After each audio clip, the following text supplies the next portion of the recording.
All right. I'd like to welcome everyone tonight. And tonight we are going to have Scott Brusch on, and he is going to talk to us about Bigfoot.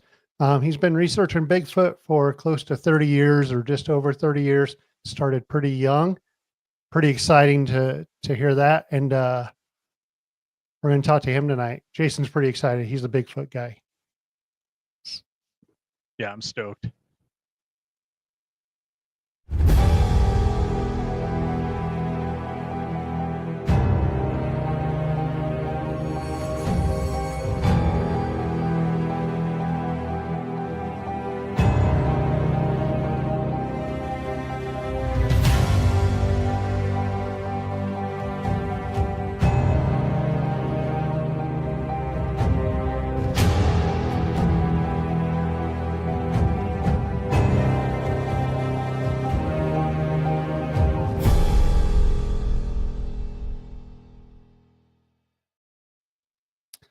Good evening, Jason. How's it going?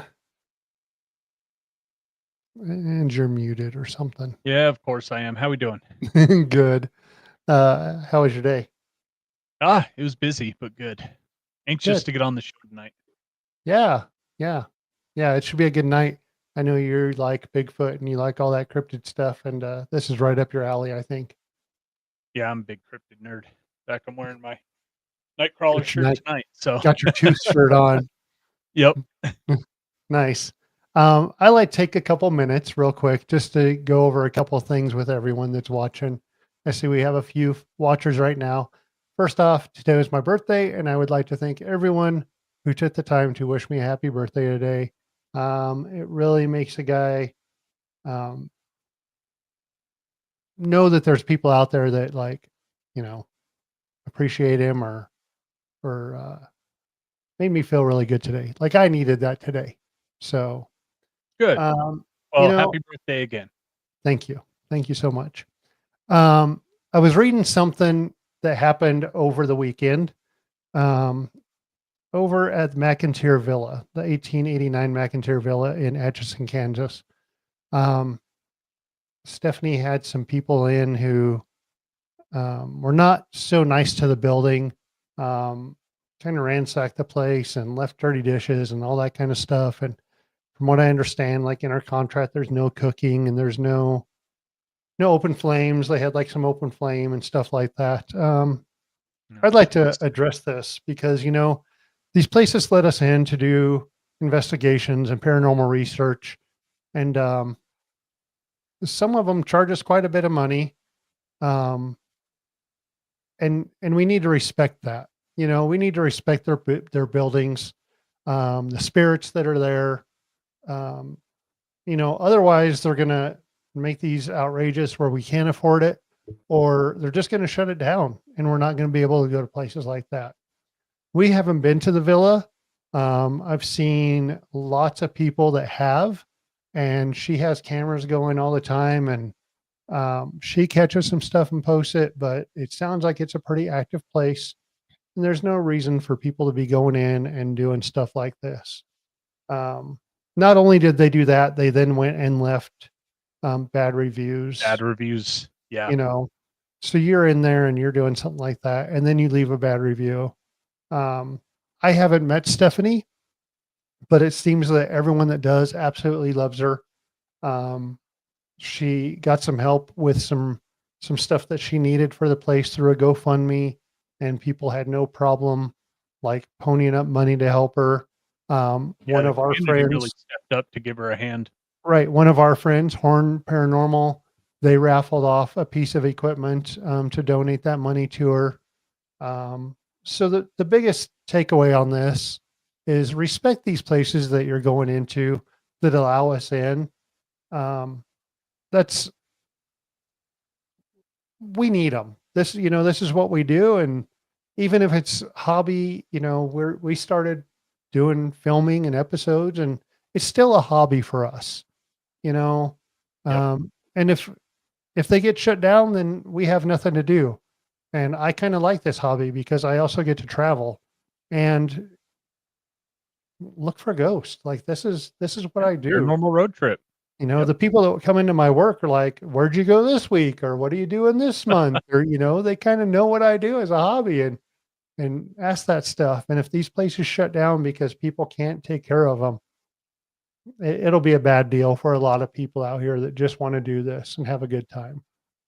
Agreed. So, And as you know, I help manage a location that's haunted. And while we don't charge for investigators to come in at this time, it's a very historical building. I think mhm, everybody knows, we've talked about it enough by now. It's the Knights of Pythias here in Cheyenne. And, everything about that building is historical and everything we have in there is sentimental and has historical value to it. And if someone were to come in and trash it, that would ruin it for everybody that enjoys that building. You right. know, most You especially know, the members of the Knights.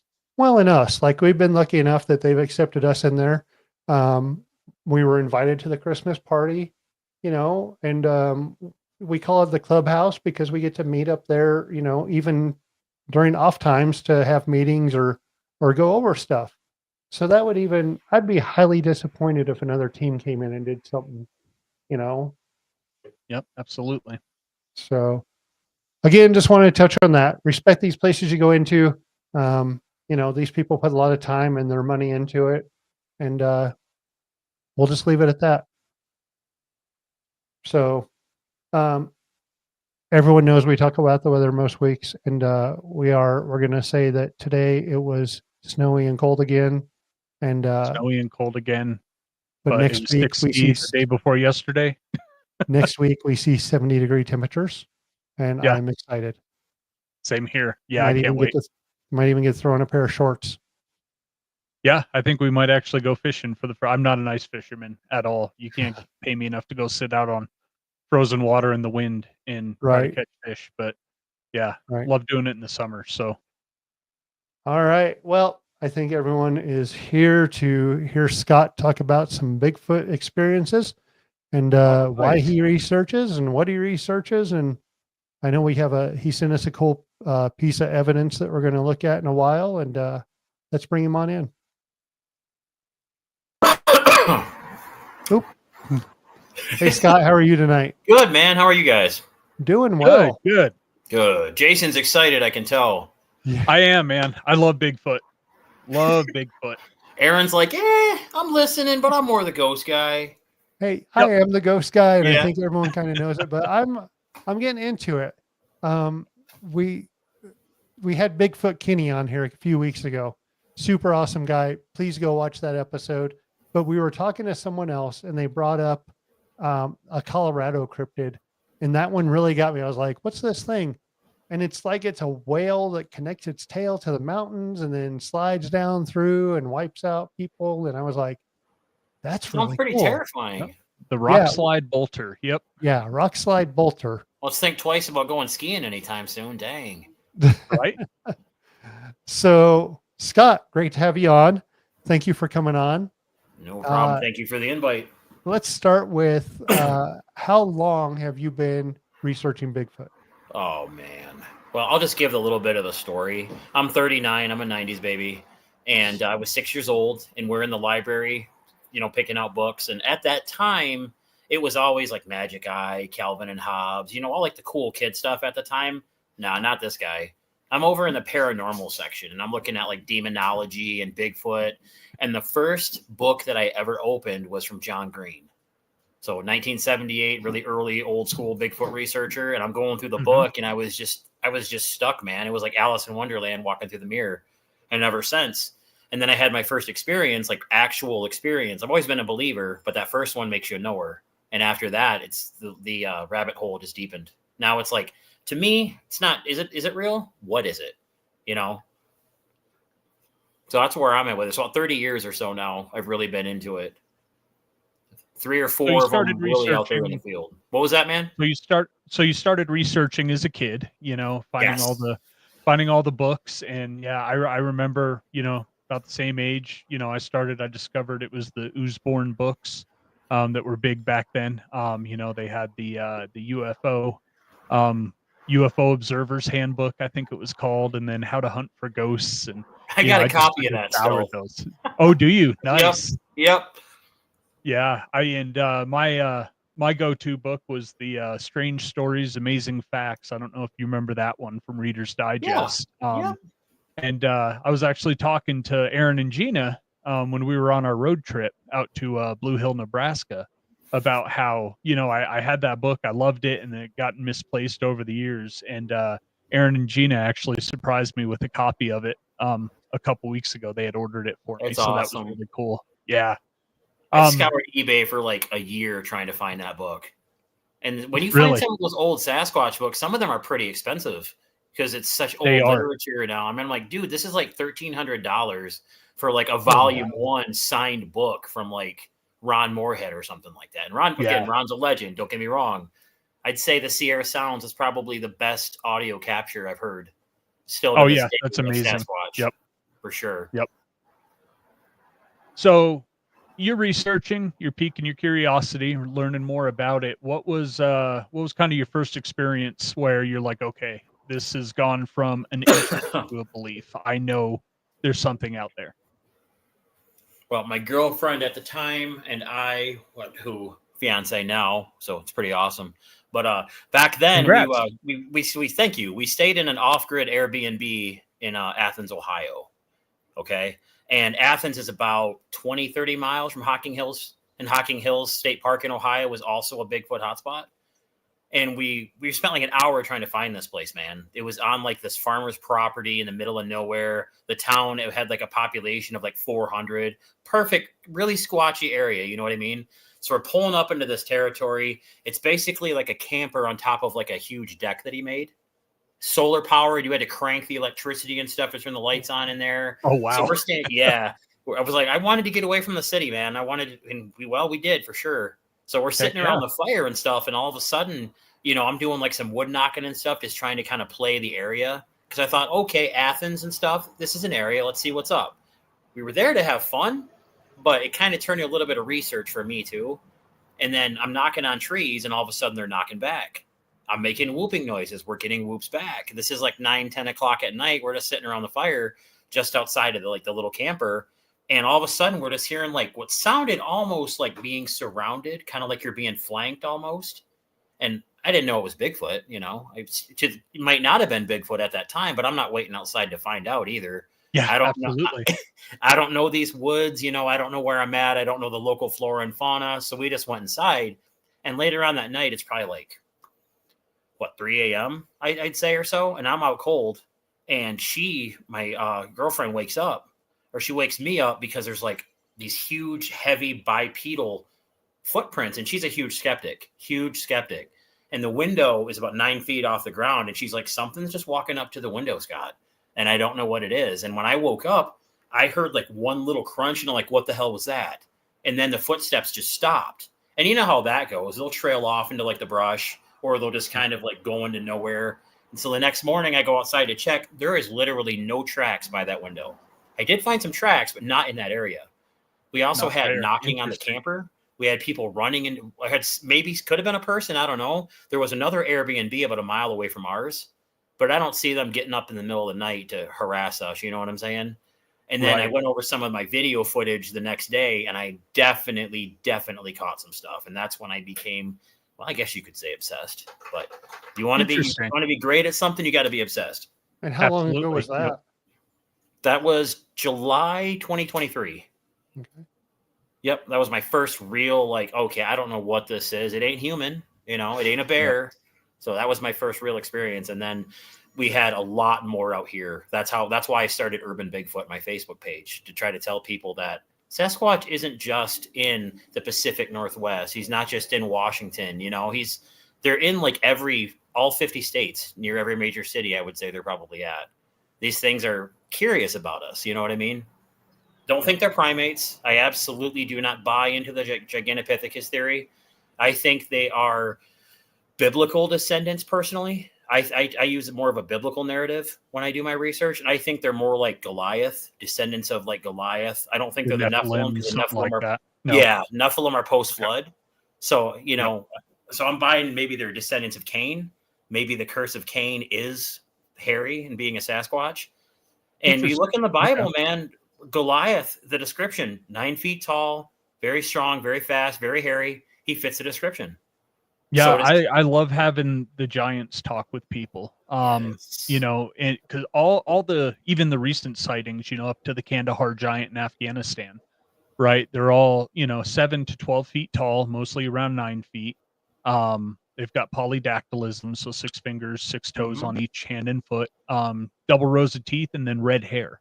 Um, you know, which I've had some interesting conversations from people of, you know, why are redheads not really stigmatized in society, but they're made fun of, right? You know, there's always the redhead jokes and stuff For like that. sure. Does that come from, you know, your lizard brain of back in the day, when you had something to fear with something with red hair, and that's still kind of ingrained in us, right? At like a primal level. That Um, makes sense. so yeah, no, I love the giant, you know, mythos and the ones that were uncovered in Ohio, and I think there were some uncovered up in your area as well. Yes, the In the Ohio early River Valley. 1900s. Yep. Yep, they found like I think 6 or 7, 9 or 10 foot tall skeletons, and I believe some of them actually had horns on the base of the skull. Yes. You can actually And look it up, and that's kind of yep. terrifying. Let's be honest. Yeah, and they were documented and then supposedly taken by the Smithsonian to go study, and then um, supposedly got miscatalogued, and they're Yeah, not able to find them. miscatalogued. Quote. Lost. Yeah, Yes. yeah. We don't know what happened. Yeah. And the Yeah, Lovelock Cave, that's where the red hair giant started, wasn't it? The Lovelock Cave story, I believe, is where I think so. they Yeah. had found all the red hair giants. Yep. What got me on the whole red-haired giant was the Kandahar giant story. If you never heard that one, Yes, Mr. I'm Hughes former does a great military. I've talk heard on that that one one. well. That one's Same here. very passed Yep. around the military community for sure. Yep. Some of Absolutely. the, I believe the case is declassified. I think it's partially disclosed to the public, some of the details of it. Oh, is it? We'll have Yeah, to dig through the FOIA for documents and see sure. what we Pretty can sure it find then. is, for Yeah, sure. And that's awesome. speaking broken English, I believe they speak broken English. So it would Oh, stand I to haven't reason. heard that one.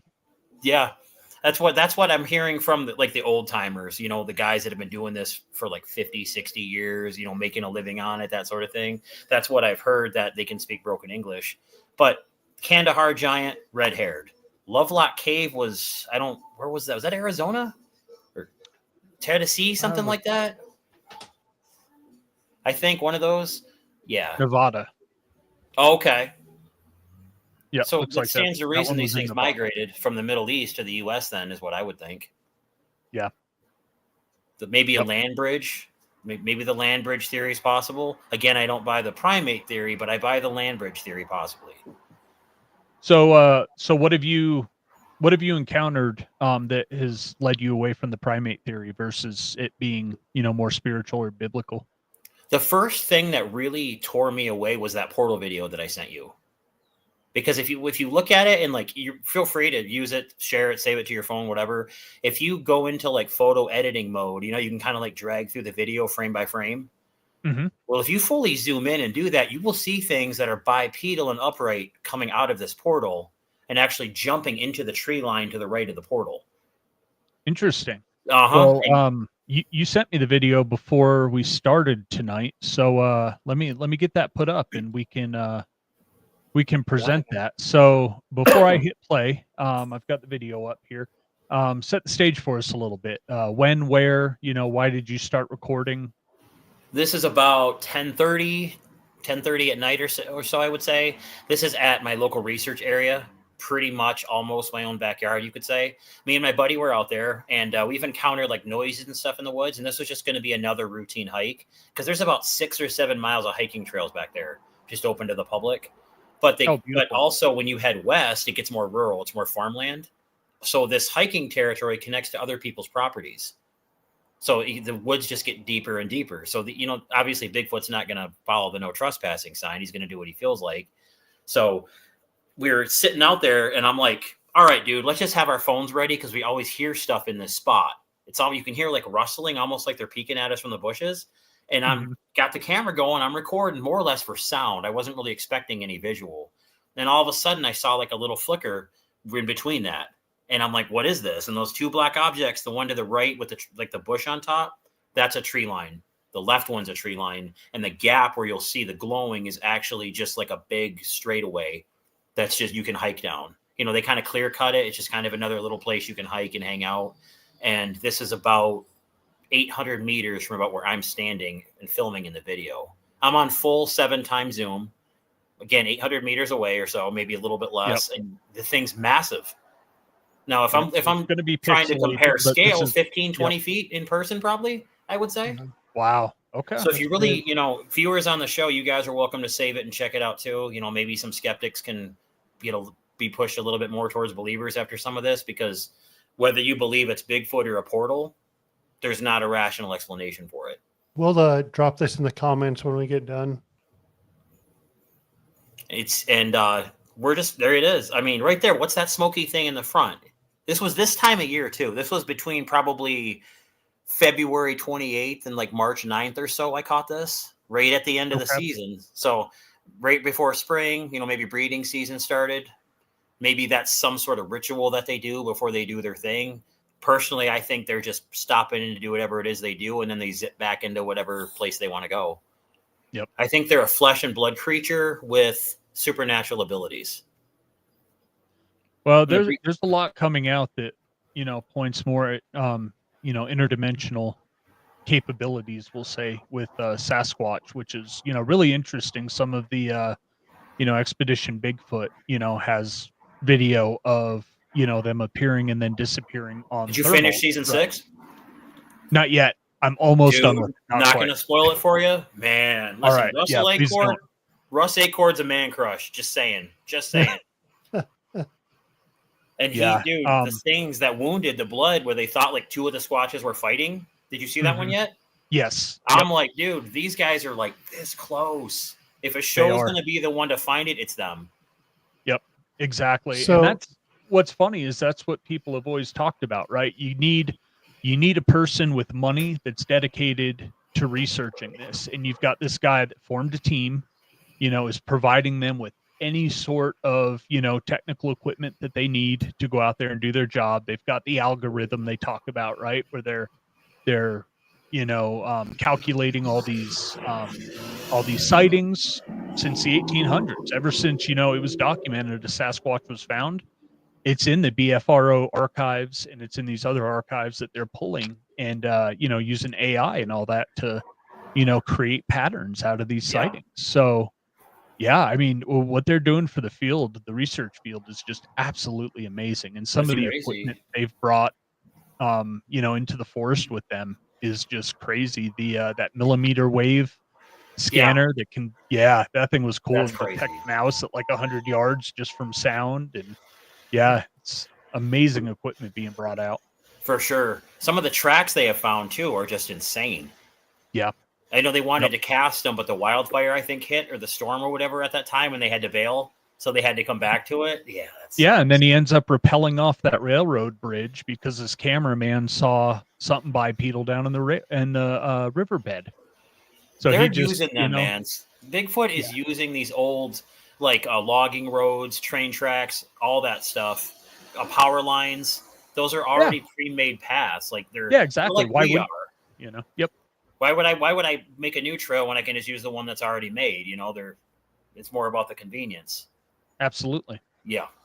So I think Russ will be the one. Russ and the team will be the ones to find Bigfoot for sure. I really think so as well. Or me and you, man. Maybe me and you. Let's do it. Yeah. Not being in on this or watching these shows, obviously, it sounds like I should. You're missing out, Aaron. You got to join the Cool Kids Club. I'm too busy with ghosts and spirits, and everyone has their niche, right? So, are they do they hang out by themselves? Are they solitary, or are they a pack type? I don't want to say animal. Sasquatch is a clan-based animal, and I think that the minimum they travel in is 3 to 5. But I think standard they travel probably 5 to 8. There's a hierarchy. I believe you have like day watchers that are kind of scoping out the day, making sure what's going on, stuff like that, while everybody else is doing the other things. I do think they provide overwatch and all that kind of stuff. I'd say 5 to 8 would be they'd be a clan-based animal for sure. Okay. And I mean, I've encountered several footprints on the same trail of varying sizes. So for there we go. There's at least 3 of them right there with varying foot tracks, all in the same area. Yep. Probably the same clan, I would think, because I know there are stories of rival clans fighting and stuff. That was my next thing. Are they territorial? Do you know? Is this something where you are going to have a clan or tribe in one section and they don't intermingle? Yeah, I could. Yeah, I mean, I could see that for sure. Well, and they, there's that theory now that the tree markings, right, where you're out in the middle of nowhere and you see the trees that are put into an X or in certain patterns. Territory markers. Yeah, exactly. Territory markers, and a lot of those are found on sides of paths. Or where humans are traversing. It may not be more than a game trail, but that's a lot of times where they're finding, what they're thinking are boundary markers to try to warn people, which goes into the bluff charging. Once you kind of cross into those, right, your experience has the chance of amping up, right? Going for into sure. someone else's territory. And then what I found interesting, which goes along with your story of your first encounter, is the feeling of being flanked, or the experience of being flanked. You may hear something straight ahead, but next thing you know, you're either getting rocks thrown at you from the side, or you hear something crashing, through the bushes to your side or behind you. I think that's definitely indicative of, more than one, coming in. And if they are tribe based or clan based, like you said, having scouts or like Pathfinder type, elements that go out and kind of secure the area and make sure nothing's, coming in. I'm sure whether it's bears or mountain lions or, I think they're territorial, but I also think that they're like we are. I think we can establish a relationship with them. We can get along with them. Gifting seems to work in most people's cases. The problem with gifting is they start to depend on it. And then what happens if you miss a day? Now Bigfoot's pissed. Where's my snacks? You missed a day. And now they're following you home and shit. You know what I mean? Like, because everyone if you're going to do something like that, you got to be on it. That's what I've heard. I always found it interesting. I don't remember where I heard this story, but there was a person that set some fruit and some rocks out for the Bigfoot. And, the rocks were rearranged when they came back. They were, like scattered on this big flat rock, and they came back and the rocks were put into a pile. And an apple that they left for the Sasquatch was actually 20 feet up, sitting on a branch in the tree. Apples seem to be their favorite thing. Yep. Apples seem to, give you a better chance of having some kind of interaction with them. For sure. I'm going to have to get a bag of apples and take it out on the next hike, I guess. That makes me question, like, then, and this is just me not knowing much, like, would you have a better chance of a sighting or something like that near like orchards at that point? I would think so. I would stand to reason to that. I mean, where there is a big food source. I would think so. Well, and that's a good point. That's what they did. What was it? A couple seasons ago on Expedition Bigfoot, was they actually used thermal imaging, satellite imagery, to determine where these large berry patches were out in the middle of nowhere I think it was the Pacific Northwest where they were at for this one. And that's where they based their investigation on for that season, was around these berry patches. And they'll look for deer herds or elk herds and, these different food sources that are both migratory and stationary, like you said, orchards or berry patches, stuff like that. Like out here, it's basically, I mean, it's not official. I just call it that. It's basically a nature preserve back there, man. You can't hunt back there. There's a fishing pond like in the front of the park, but I mean, it's just like fun catch and release right up by the parking lot. So think about it. They got deer, we got fish, we got coyotes, rabbits, all that crap out there. The river is about a mile to the west. So we got water. Why would they not go to a place where there's not going to be a lot of competition for anything else? Yep, absolutely. A lot of people are like, what makes Bigfoot want to come here? Because he doesn't have to fight anybody else. They're going to take the path of least resistance. Why would I pick this forest where I got to fight when I can pick this one where there's virtually nobody? Well, I would think that besides like a bear, they would be like apex predator, of an area. Oh, Aaron, you got to read up on some of the bears, the way they have found bears twisted like by Bigfoot. They Oh, actually geez. found a bear's head up in its rib cage. Oh, geez. Okay. Yeah. See, They I'm not a Bigfoot guy. yeah. Or they No, have but you're found slowly like getting there, man. a Yeah. full grown moose, 2,000-3,000 pounds, like drug up like 15, 20 feet into a tree. Not Wow. even a wildcat's got that kind of strength to drag it that high, No. man. No. Wow. And bears Okay. aren't explicitly climbers, so it's not a bear. What the hell is it? So just want to throw out to our watchers, like if you have questions about Bigfoot, now's the time to do that. Put those questions in the Yeah, throw 'em comments out and there. we'll get Scott to answer those. I Yeah, that's guess pretty we won't talk interesting. too I much, so didn't we're good. I didn't realize that there was that kind of stuff out there where bears are. That's crazy. For sure. You'll find, like deer with like their legs twisted in full 360s and stuff like that. To do something like that, it would require you to have opposable thumbs. Yeah. That's how I look at it. Throwing an object at high speed, throwing a tree branch, it's not going to be a bear, Bears don't have that level of intellectual intelligence to do something like that. They're more survive, eat. They're very mission-based. Bigfoot's very tactical. I think that they think much like we do. I would say they're probably on the same level of intelligence as most humans. There's probably some, that's not saying much these days, but, as a whole. But for real, though. Right? Yeah, you don't see Bigfoot doing the Tide Pod challenge. You know what I mean? Right? Not planking all over the place. And Exactly. Every time I hear the Tide Pod stuff, all I think about is like Gronkowski, Gronk like Tide Pod. Right. Yeah. What do they say? Yep. There's no lifeguard in the gene pool. So, Well, what about you, Jason? Have you had any experiences with Sasquatch? I wish I did, man. The most I've gotten is I've gone out quite a few times, different places. Grew up in the Northeast, until I was like 10. Lived in the woods as a child, never really experienced anything. But I did have 2 instances of wood knocking, both here in Southeast Wyoming. One was in a forest, about an hour west of us. Just camping with a buddy, and we started hearing, knocks on trees, and we were back on this forest road. We had taken his Jeep back there. There was nobody else back there. A ranger had come by the next day. He just happened to drive by, stopped and talked to us, and we asked him, and he said there wasn't anybody for about 10 miles. So we were out there. And we were hearing wood knocking, and my buddy picked up this big tree or big log and started banging it, and it was responding back. He would hit it 3 or 4 times, and it would mirror it. And then all of a sudden it just stopped after, I don't know, probably 5 or 6 minutes. And then another one, the same thing, but it was rock knocking. We had taken my Jeep out on the trail. Like the clacking? Yep. Yeah. And it came from this area. We were up on this cliff, about 50, 60 feet high. And there was this really heavily wooded area in the middle of this meadow. And it's very, very thickly wooded, and it's a marsh. So there's really no reason anybody would be in there. We had great overwatch.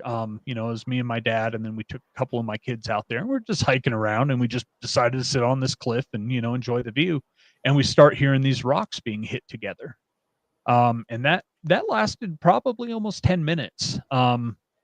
And what was interesting is that we tried picking up rocks to do it back, and all the rocks there were too brittle to bang against each other. Anytime, I picked up a rock that looked somewhat solid and tried to bang it, it would just break apart. So yeah, I'm not sure what they were using to hit down in that wooded area. But so me and my buddy went out there, and we ended up getting out there about midnight, and we set trail cameras up and let them sit for a month. Didn't catch a damn thing, but gonna keep trying. And I think I've got a couple good spots, and then we've got that hookup with Bigfoot Kenny up in Estes Park that I'm definitely going to be hitting him up. He actually went and researched 2 eyewitness accounts in northern Colorado this week. So there seems to be an increase of stuff being seen. So I think this summer we're going to hit it pretty hard and get the Jeep out on some of these back trails and see what we can find. Yeah, I'm going to hit it hard next week. I work at an elementary school, like special needs. I'm a paraprofessional. Oh, nice. Teacher's So you're aide. one of the most patient people in the world. Doing that. Yeah, I enjoy it, man. I love it. It's a great job, Good. and making a difference in a kid's life. That's where it's at. You don't kind of home Absolutely. life they're coming from and all that kind of stuff. The least I can do is be that person for them when I'm there. Yep. Give them that You know what 8 I mean? hours So of next week is spring normalcy. break. I get the whole week off next week, so we're going to be squatching it up. Heck yeah. Yeah, I love. You can't beat the school schedule, man. Holidays. Yeah, I do wish I was on the school schedule. It's great. Yep, I love it. So it gives me time to really, kind of hammer some stuff out and bring some new content to my Facebook page. And anybody wants to join it or whatever, it's open group, Urban Bigfoot on Facebook. And then there you go. Like I said, I don't think that they're just in the woods. As a matter of fact, I know they're not. That's why I started it. Because here and there, you always see a passing case of like somebody thinking they see like a Bigfoot in their trash can or something in the middle of the night, like in an urban setting. Now it's like, okay, there's a lot more urban settings. And I'm in an area that is so historical. We have the Waterloo Pinckney Trail, which goes all the way about 40 miles west of here. And all those are old trails that the soldiers used during the War of 1812. Now, during the War of 1812, a lot of the soldiers documented, like in their diaries, while they were engaging the enemy, Sasquatch was actually climbing the walls. This is in 238-year-old documents. Wow. We have these ape-like creatures climbing the walls, stealing rations while we're engaging the enemy. Oh, wow. Yeah. So Yeah. just being aggravated by Bigfoots, man. And I'm like, that's fascinating to me. So I'm right in a hot spot. You know what I mean? All right. So I've got here, all that. probably the most skeptical question for you that everybody always asks. But in your opinion, why hasn't a body of Sasquatch ever been found? There's so many variables, man. The one that I think is the most practical is the life expectancy. I just think that there is such a gap between how long they live that by the time anybody were to find the bones, that Sasquatch probably lived 300 or 400 years. Possibly they bury their dead. That's the next one that I kind of buy into. They might bury their dead. But people say, how come there hasn't been a body? How many times do you find a bear skeleton in the woods? How many times do you find a deer skeleton in the woods? Yep. How many deer do we have? Millions and millions of deer in America. And it's like, I've seen maybe 7 skeletons in my entire life. Yeah. Yep. See, and that's what I always go back to as well. Me and my dad have done a lot of hiking up in Yellowstone, all over Utah. And, it shows that a lot of these predators actually, crawl away into a cave or, another protected place to die. For sure. It's just their instinct, right? And like you said, how often are you walking through the woods and just come across a bear skull? I have never seen a bear skeleton or a mountain lion or a bobcat, That argument's null and void right there. Okay, you can immediately retaliate and say, okay, when did you find when was the last time you saw a bobcat skeleton? Yep. Then they're going to be flabbergasted. There's no way to respond with that, Also, if they are interdimensional, maybe when they pass away, they go back to like their origin, wherever it is that they were created. Maybe they just like glitch back into another dimension or something. Yep. We have to be open-minded to all possibilities. I hate when people are like, oh, I'm a Bigfoot expert. No, you're an expert at bullshitting people. We can't be an expert on a subject that we don't even officially have documented. Yeah. We have a lot of evidence. I mean, I'm sure you saw the Melba Ketchum thing with the DNA. Yes. Yeah. Yep. I mean, that's the most compelling thing for me. Yeah. There's a lot coming out, but until we have a body, until we have documented proof, it's all just, theories and hypotheses at this point, right? So, and the government knows, man. The government. I mean, did you see that old map of Washington for U.S. Soldiers, like when they're doing training or if they were to fall behind enemy lines? Yeah, and they've got the part of their survival. Creature. Yeah, Sasquatch is listed as an actual species to be aware of. Yep, the soldiers know about this. Yep, it's in a U.S. Army survival manual for the Pacific Northwest, I believe. Yeah, so guys up in like Fort Lewis, something like that. Yeah, yep. Huh. It was shortly after the Patterson Gimlin film took place. It was really that kind of paved the way. You know what I mean? Yep. So, what's your take on the Patterson Gimlin film with Patty? I believe it's authentic, man. I don't think it's a man in a suit. When everybody wants to say Bob Hieronymus was the one in the suit, did you see that shitty Dollar Tree suit that he claimed to have taken that photo in? Yep. No way. And when you saw Patty step, what was it? Full 90. Yeah. No mid-tarsal break. That's the dead giveaway. Just a completely mid-tarsal break. When you and me walk, we got this. When Bigfoot walks, the whole leg has to lift up. That's why there's no arch, why the foot's so flat. Yep. Yeah, so that's really if you look at a lot of my photos, I'll send you more stuff too, just to check out, like, for your own interest. I'd love if to you take want. a look at it, man. Yeah, absolutely. They're about 7-inch wide, but you can see dermal ridges inside the track in the mud. Interesting. Okay. Yep. You can see the dermal ridges. There's no arch, straight up, no arch. I don't know too many human feet that are like 7 inches wide. Yeah. Well, there were Kenny had those castings over in Blue Hill when we were at the house. They were in that one room, and holy cow, like the detail in those, no one's going to take the time to stop and make detail in the dirt to cast that stuff. So yeah, that was pretty interesting to see those in the detail of a foot. That's there. It'd be incredibly difficult to fake dermal ridge. Absolutely. Yep. For this real. Is pretty much a fingerprint, right? And now we got eDNA too. Yep. You've got eDNA. The stuff they're doing with AI, how they analyze the Patterson-Gimlin footage and was actually able to, enhance it. I hate using the word enhance. It sounds so CSI, right? But they were able to augment That's the video. better. Now we're sounding more medieval Skyrim. Right? Yes, like it. There we go. But they were actually able to bring out some details in that video where it actually shows muscle rippling on the legs as well. That wouldn't happen if you had a costume. And wasn't there a wear spot on the right thigh from where the hand, when the walking, would rub the fur? If you notice, I didn't see that. No. Yeah, if you notice in the video, there's a spot which would be her right side when she turns around, where the fur on the thigh is kind of worn. Where you can tell just the arm swing over time is just completely worn into that. Rubbing You're not going to put that on a suit, man. Right. There's also a theory there might be another specimen in that video as well. I haven't heard that one. Usually there's more. I mean, usually where there's one, there's more. There's more, right. Now, there's another running theory that Patty was actually fleeing a Sasquatch massacre. Like the government was out there actively executing Sasquatch, and she was the reason why Roger and Bob actually saw her, was because she was getting away from that area. Interesting. Yeah, it is. It goes deep, man. The rabbit hole goes deep with Patty, and everybody, that's not real, dude. No, like don't even come at me. We're not even going to talk right now. Like that video, 1967. We still cannot definitively say it's fake. Yeah. All the details suggest it's real. The physics, the way the body moves, the mechanics of the body, the muscle detail. You're not going to get that kind of detail on a suit in 1967. You're not. Right. And you're not going to find a guy that can do this and then step down with no arch.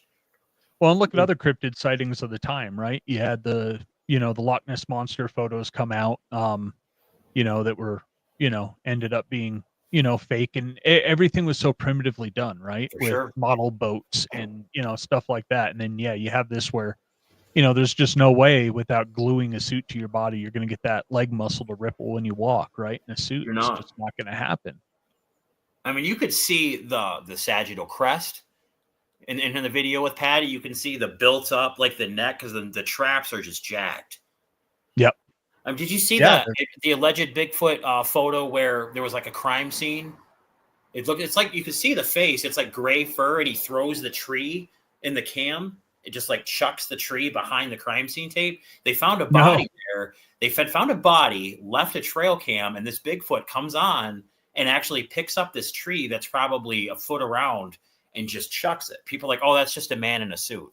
How many men in suits do you know pick up 20 or 30 foot trees and chuck them in a downward fashion like they're freaking nothing? Look, right. But there's also supposedly more than one type of Bigfoot either. So, maybe some look more human than others. Maybe they have different physical characteristics, strength levels, all that stuff. Yep, that's the one, man. Yeah, this is the video you're talking about right here. Yep. That's exactly it. And it's kind of fascinating.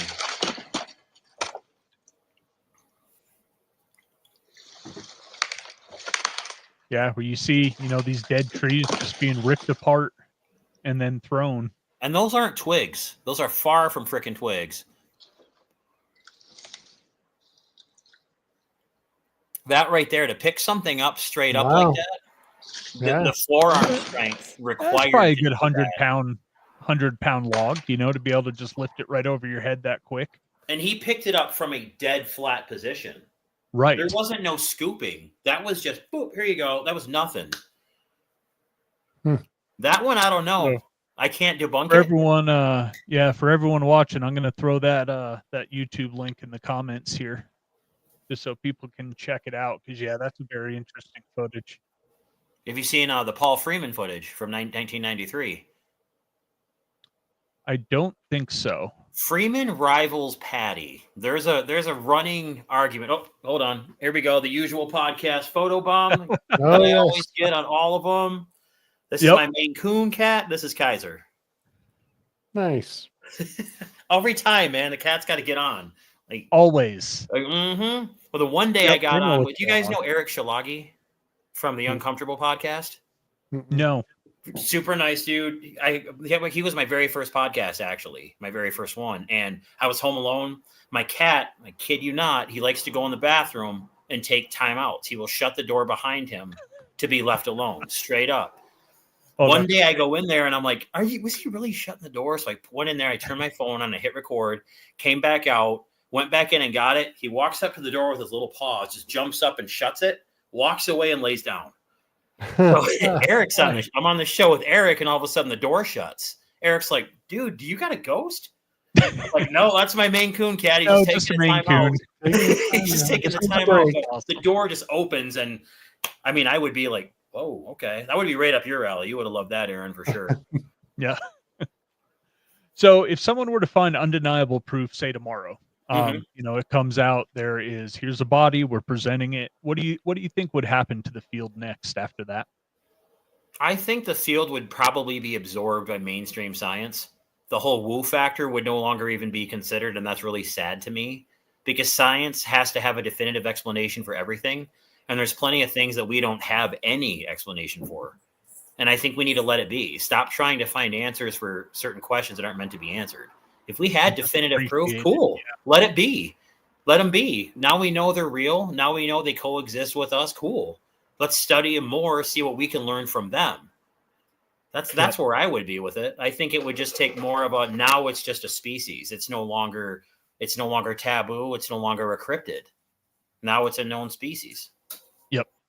For sure. Yeah, me personally, I'd have to hope that someone, like a Jane Goodall would, devote time to, studying them in their habitat, right? Not But just her and Jeff Meldrum news. both are believers in Sasquatch. Like they advocate for Sasquatch a lot. Yep. And Dr. Meldrum, brilliant, excellent dude. The castings he has are absolutely just amazing. Like, what was that one where there's like veins and everything in the foot casting? It's like the best casting ever. Jeff Meldrum has it. Yeah, some of these castings are just absolutely amazing. Like you said, with the dermal ridging that are found on some of these, which we saw in some of Kenny's casts from up in the Estes area. And that's one thing I need to get as a casting kit. Honestly, dude, all you need is some plaster of Paris and a can of hairspray, and you're good to go. Yep. The reason for the hairspray, spray it on there first. Yep. Take less mud with it when you peel it up. Yep, absolutely. All the tracks I found, unfortunately, like the best ones I ever found, I wasn't even out there looking for Bigfoot. I was just going for like a hike to clear my head. And it's like, of course I find them when they don't have all this stuff with me. Yep. But it's great, man. It's phenomenal out there. Yep. They know. They know when, you're out there with equipment looking, just like, I try to set up trail cameras, but I've got no expectation of, catching anything on it unless they want to be caught on it. There's the theory too that Sasquatch is aware of like IR, like they're aware of the camera. Yeah, that's what I wondered. Like, can they see that IR light? And and it's funny because my dog loves to chase lasers, right? Laser pointers. It's one of his favorite things to do. And I didn't realize this. It's not some big scientific breakthrough I performed in my house or anything. But I would notice that when I You have a turned Bigfoot, on, don't you? You have a Bigfoot I in your do, basement. yes, yeah, he's hidden. It's Jason and the or Harry and the Jasons, right? Harry and the Smiths instead of Harry and the Harry and the Smiths. Hendersons. Yep. But no, he would actually like he'd be looking at the laser, and I would turn it on, and his head would follow as the laser turned on.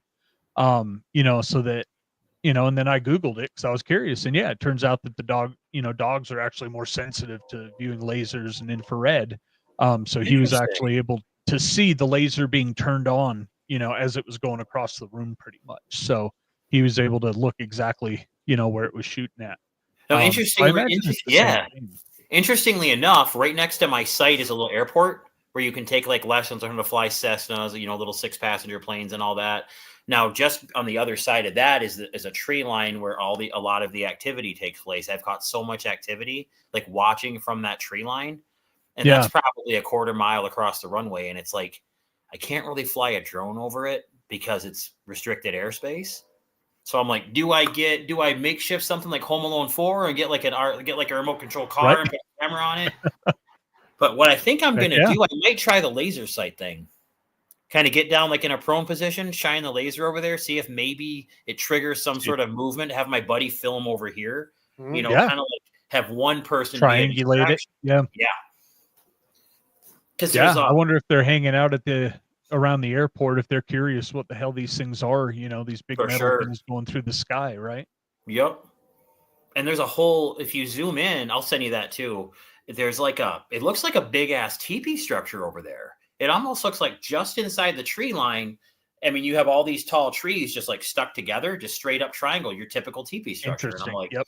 that happens to be where I see a lot of movement and a lot of activity. Maybe that's just like that's like the day watcher's home base. Yep. My Just buddy's kinda got some keeping an pretty eye on their compelling stuff out territory. there as well. So have you been able to make it over to the TP, or is that in like restricted area because of the airport? We're still working on that. Yep. I think what I might do is that might be like somebody's property, because when you go down, you have the park, and then to the left you have the runway, and then you have like a bunch of houses. If I could talk to that person, that would actually probably be their property line. Can I use your woods for a reason? You know what I mean? Yep. I will pay you to let me research this. I've been waiting for a year. Yep. I'm thinking I might be able to, because that property doesn't belong to the airport. That belongs to the citizens that live over there. So I'm thinking about just knocking on doors, man. Canvass the neighborhood. You got any sightings? Let me know. I'll check them out for you. So do you deal with any eyewitness sightings at this point? Do you interview people and collect That's their what stories? I'm trying to break into that. Cool. I'm trying to let people know, like, my page, there's no bull. I'm not putting up with all the nonsense and all the naysayers and the haters and all that. Like, you'll be booted. There won't be a warning. You're gone. It's that easy. We all need to be on the same page in the paranormal and Sasquatch and cryptids and all that. There's enough hate in the field. We all need to be teaming up to fight that. For sure. I think healthy skepticism is good, but when it goes to condescension and worse, that's when just blatant denial. Like, that's not real. Okay, give me your supporting reasons why it's not. Yeah, let's have a conversation. Yeah, I'm giving you my reasons why I think it is. You give me more why you think it isn't. Mm-hmm. Yep. For real. Yep. Which is actually, because we do events here in town. We do teen events, right? Ghost Hunting 101, where we bring teenagers in and they can learn about all the equipment, and then do an investigation after. And then we've got our normal adult events. And then just this year we started, we're going to be doing a skeptic night where, we're inviting skeptics to, come to a place that we investigate all the time and investigate with us and help us debunk. Give us your theories. Hey, a door slammed. Why do you think that did? Something growled at you in the room that we're sitting in. Okay, we're all sitting here cross-legged. No one's moving. What caused that growl that just reverberated through the room? Right? Yep. Yeah. So I think that'll be good as long as it stays healthy conversation and we can learn something from each other. Then I'm happy. Exactly. I'm for that too. A quick question for you, Aaron. What is the most terrifying investigation you've done thus far? I'm sure there's more to come. Most terrifying is probably the nights. Was it the first time we were there? Before Jason became a team member, we met him and he was a member at the night. So he was with us and we were in the basement.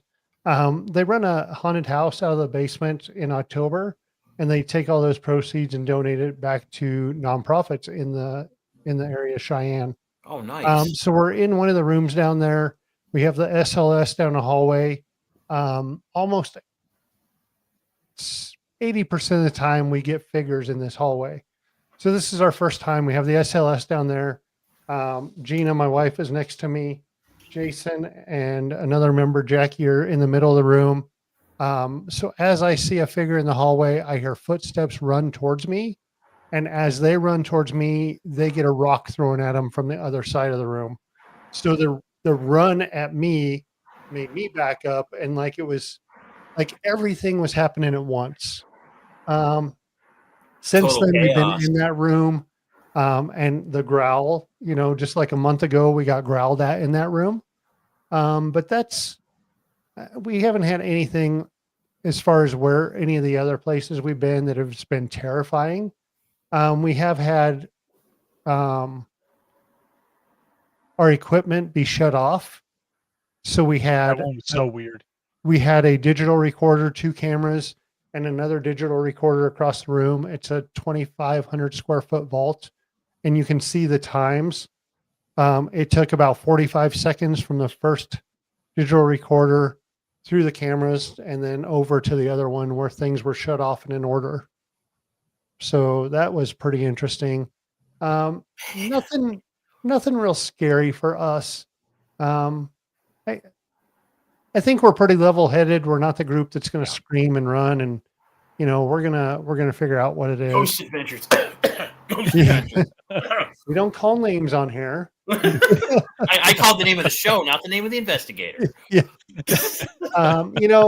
We tie history into our episodes. So That's we're important. really big on getting that history of buildings. And the Knights building was built in 1884. It was built for the Knights of Pythias. They are probably, besides some of the ranches around Cheyenne, they are probably the longest property owners in the city of Cheyenne. It's just we like to do the history. That's important. You got to have provenance to your location. You can't just jump in not knowing anything about the place. Right. Yeah. So, on the paranormal side, that's what we're doing. Jason's like, hey, you need to come out and we'll do some night stuff out in the hills and over by, one of these mountains that's here. And I'm like, I'm for it. I'm down. Like, let's go see some stuff. I grew up on many like darker investigations. You haven't had like too much like demonic stuff. It's mostly like your standard type hauntings. Just our standard. We haven't found a place that's been dark. I mean, the room that we do down there, it's called the clown room because that's where they have the clowns during the haunted house. And there's been a couple nights. Me at clowns, I'm out. Yeah. The good thing is there's like not clowns in there. There's like people that dress up. So they're not there when we're there. Yeah. But in the clown room, there's been times where we've walked in there and it feels different. There's a dark feeling to it. And I'm not one to say, hey, we probably shouldn't be here tonight. But there's been one time where I was like, I think we're done in here. We need to leave. So, but as far as like really dark and demonic, we haven't run into anything like that. I really think the percentage of demonic hauntings are few and far between. I'd say it's like 3 or 4 probably, and that's like as a whole. Those out, and when you're looking for ratings, it's we don't say names on this show, Aaron. It's different than what we do. So, yep. But I love it. Yeah. I see it more as dealing with something grumpy or, pissed off, or it could be frustrated, right? Like you're in this completely different realm or, living in this space that you're unfamiliar with, right? How frustrating would that be to try to communicate or, interact with objects? I'm sure that's got to be frustrating. Yeah. And we all have bad days, right? You're in the fray, you're in between. Right. And so Yeah, it's if not it's like, not a like residual, residual haunting. It's straight up intelligent communication. right. If it's not a Absolutely. residual haunting, then yeah. This place we Yeah. investigated this weekend, we really think that like we got some really good intelligent stuff in the basement, but up on the Ugh. main floor, street level, we're pretty sure it's all residual, and that's what they're seeing is this residual stuff. But in the Yep. basement, we did get some great intelligent responses. So it's just a That wide was one variety of of the spirits. clearest EVPs I've ever heard. Yeah, we got a great one, and hopefully we'll get that out and people can hear that over the next couple of weeks. Awesome, dude. I love it. So I'm gonna be following you guys more closely now. That's cool. yeah, we appreciate that. likewise. Yep, for real. Yeah, Scott, it's been great having you on tonight. Absolutely. I've had a ton of fun. Thank both of you. Well, Yeah, thank you. thanks, man. This has been great. For real. I'll have to do it again sometime. Totally. Yeah, you get that big piece of evidence. I'm working on it. Let us I'm going know. to a new We'll bring you site this back on. weekend, so I'll hit you up with what I find at the new site this weekend. Sounds The good. reports of fresh tracks out there, so I'm all right. I'm on it. Let's go. Nice. Heck yeah. Yep. Appreciate it, guys. Thank you so much, man. Thank you. We're going to move you into the green room. We're going to get this closed up, and we'll chat with you again real quick. You got it. Well, that was right up your alley. That was, man. I could nerd out on Bigfoot stuff all night. So yeah, this hour went by really, really fast. Yeah. Pretty neat. Obviously, I need to check out some shows and get with you and tell me which ones to watch and find some sites to look at and research some of this stuff. It's pretty interesting. I think there's something out there. What it is, none of us know yet, but Yep. Yeah. Well, and that's why I love doing this show is, I learn something every week. We get to talk to all these interesting people. And now it's sparking your interest, right? So Right. it's just, love it. Yep. Well, we thank everyone for watching tonight, and we'll see you next week. Thanks, everyone. The Paranomalies podcast would like to thank Horn Paranormal Research and Twinkle Twinkle Little Store for sponsoring our show. If you're craving more paranormal content, don't forget to check out our YouTube and Facebook channels at Way Out West Paranormal. On YouTube, we bring you investigations and all sorts of chilling adventures involving the Way Out West crew. On Facebook, you can join our growing community of fellow paranormal lovers for updates, behind-the-scenes content, and more. You can catch all of our episodes of Paranomalies available on Apple Podcasts, Facebook, and YouTube. Be sure to like and subscribe as it helps others find the show and join in on the paranormal fun. Thank you so much for tuning in. Until next time, keep your lights on, stay safe, and remember, the truth is out there, and it just might be closer than you think.